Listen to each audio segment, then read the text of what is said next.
Olá! Poe é provavelmente o meu autor clássico favorito, mas você sabe quem foi Edgar Allan Poe? Edgar Poe nasceu em Boston em 19 de janeiro de 1809, filho dos atores de teatro David e Elizabeth Poe, ou como ela era mais conhecida, Eliza.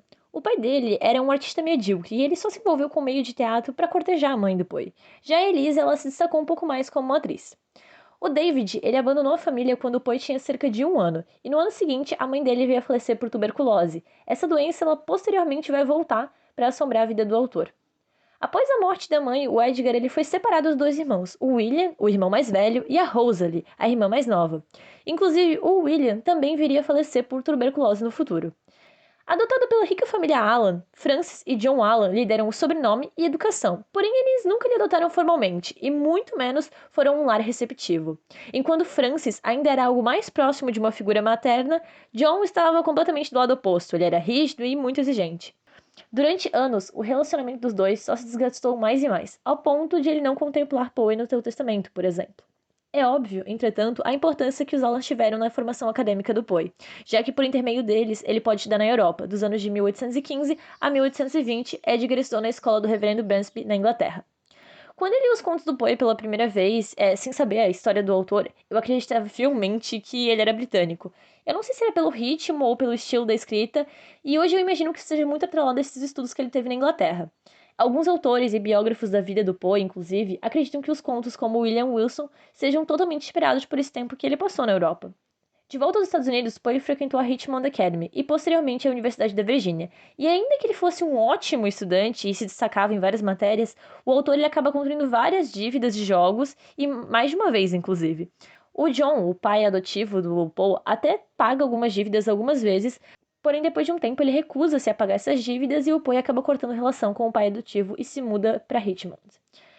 Bom, a partir daqui eu não vou meter tanto a ordem cronológica das coisas, pois é por volta de 1827 que o Poe começa as suas publicações efetivamente.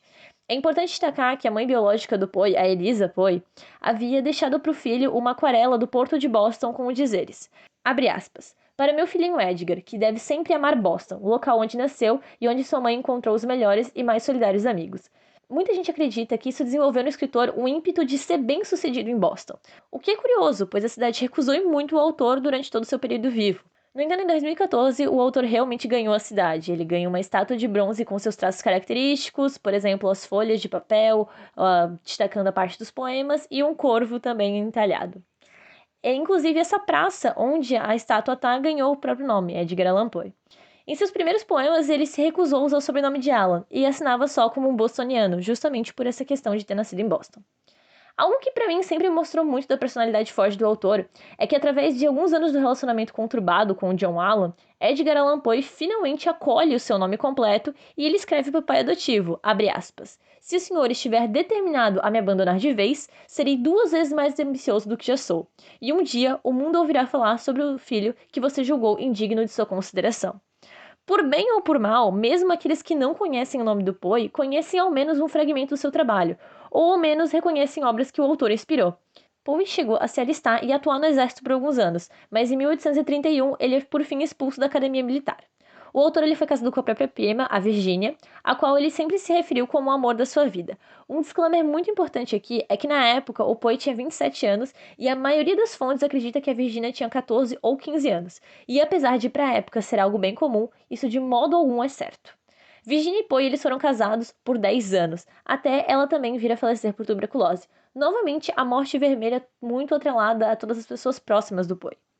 Dadas as principais partes importantes da vida do autor, vamos falar um pouquinho sobre a sua obra, que sempre me fascinou muito. Poe foi um autor de várias facetas. Alguns o chamam de o pai do terror, e eu tenho que vir a concordar com esse termo, honestamente. Ele também foi o primeiro autor conhecido a publicar as que hoje são tão famosas histórias de detetive. Ele criou as regras para o gênero.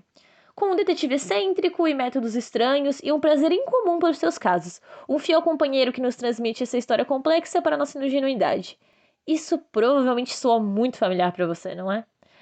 Bom, talvez seja porque Arthur Conan Doyle, 40 anos depois de Poe, viria a escrever as histórias do maior detetive de todos os tempos. Aquele que muitos, inclusive, acreditam que existiu, inclusive pessoas que eu conheço. Sherlock Holmes, que em seu primeiro romance menciona o infame detetive Dupin, por meio de John Watson, que diz a Sherlock: Você me lembra Dupin, de Edgar Allan Poe. Não fazia ideia de que indivíduos assim existissem fora da ficção. O detetive corrige dizendo que seus métodos são diferentes de Dupin, já que os de Dupin seriam apenas baseados em achismos precisos e já os do Sherlock seriam realmente baseados em fatos e coisas que ele analisava das pessoas. Alguns escritores são ainda mais pretensiosos e dizem também que ele foi o pai da ficção, inclusive por ter inspirado autores de ficção científica como H.P. Lovecraft futuramente. Poe foi um crítico severo e fez muitos inimigos mesmo, por conta da sua forte personalidade. Basicamente, todos os escritores de Boston odiavam ele. Porque ele era extremamente minucioso nas suas críticas e ele basicamente dissecava o trabalho dessas pessoas e dizia: bom, isso não tá bom o suficiente. Como eu já mencionei antes, Boston sempre recusou-lhe fortemente o autor e várias das suas publicações. E novamente, a personalidade excêntrica de Poe se mostra quando, em 1845, após a publicação do seu poema mais famoso, O Corvo, o autor ele é convidado a ler um de seus poemas em um importante evento literário da cidade. Mas ele decide por uma sutil vingança, vamos dizer assim. E ao invés de ele apresentar algo inédito para os bostonianos, o autor ele lê Al-Araf, que é um poema com mais de 400 linhas que o autor havia publicado quando ele era bem mais jovem. Depois de descobrirem que foram enganados, Poe comentou sobre o evento dizendo que os bostonianos não mereciam algo novo e ele certamente não se daria o trabalho de fazê-lo. Talvez você conheça Poe pelo Corvo, ou talvez pelo Gato Preto, mas o autor ele vai muito além desses seus poemas e contos mais famosos, por exemplo. Como eu mencionei, houve os casos do Detetive Dupin, que eles devem ser merecidamente destacados, e agora vamos para uma parte que eu gosto, que é onde eu vou apresentar para vocês alguns dos meus contos e poemas favoritos do autor, que eu acredito que sejam dignos de leitura. O Poço e o Pêndulo é um deles. Ele tem uma escrita sufocante que ela vai te prendendo, junto com esse homem que tá numa sala escura com uma máquina de tortura psicológica e física também. Edgar demonstra através da narração a urgência desse homem que está desesperado para sair dali. Os momentos de letargia, do pânico, cada vez que a lâmina se aproxima mais e mais. Eu lembro que eu fiz um trabalho de escola sobre esse conto e que eu destaquei como a escrita ela me deixava ansiosa, como se eu estivesse no lugar do próprio homem. E isso é algo que o Poe ele faz muito bem, ele te coloca no lugar dessa pessoa que está narrando a história. E a história ela vai gradativamente evoluindo, gramaticamente até falando, vamos dizer, na forma estrutural dela, conforme o texto ele vai dando continuidade. Por exemplo, em O Gato Preto, por conta do narrador ele estar embriagado, muitas vezes os pensamentos do narrador começam a dar voltas em círculos, e você sente isso como leitor, a cabeça de uma pessoa que realmente está definindo para a bebida. Um outro conto que eu gosto muito, que é A Queda da Casa de Usher, a gente acompanha um homem que vai visitar um velho amigo, que perdeu a irmã recentemente. E a história ela vai se desenrolando nessa mansão e no acelerado parecer desse lugar. Desse homem, que é o Usher, e dessa casa, que ela vai quase que se deteriorando por dentro. E ele talvez seja o meu conto favorito, principalmente por um trecho do conto que ele descreve uma tempestade que é quase perfeita e poética demais. O Baile da Morte Vermelha também é ótimo, e ele sempre me pareceu muito pessoal pro autor.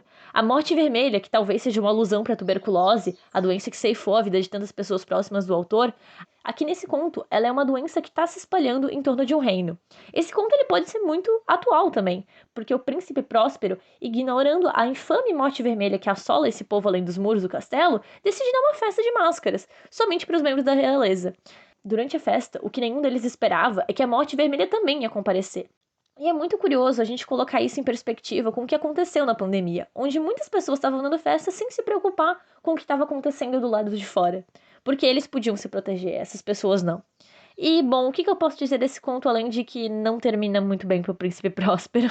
O manuscrito encontrado em uma garrafa faz de você a pessoa que encontrou esse manuscrito e que vai acompanhar essa embarcação e que se perde nesse mar sobrenatural. Já o barril de amontilhado mostra a frieza de um homem e da sua presa. Dos poemas, um dos meus favoritos é Um Sonho Dentro de um Sonho, e Annabel Lee. Sempre eles me soaram muito agradáveis e eles são quase aconchegantes na morbiedade que eles têm.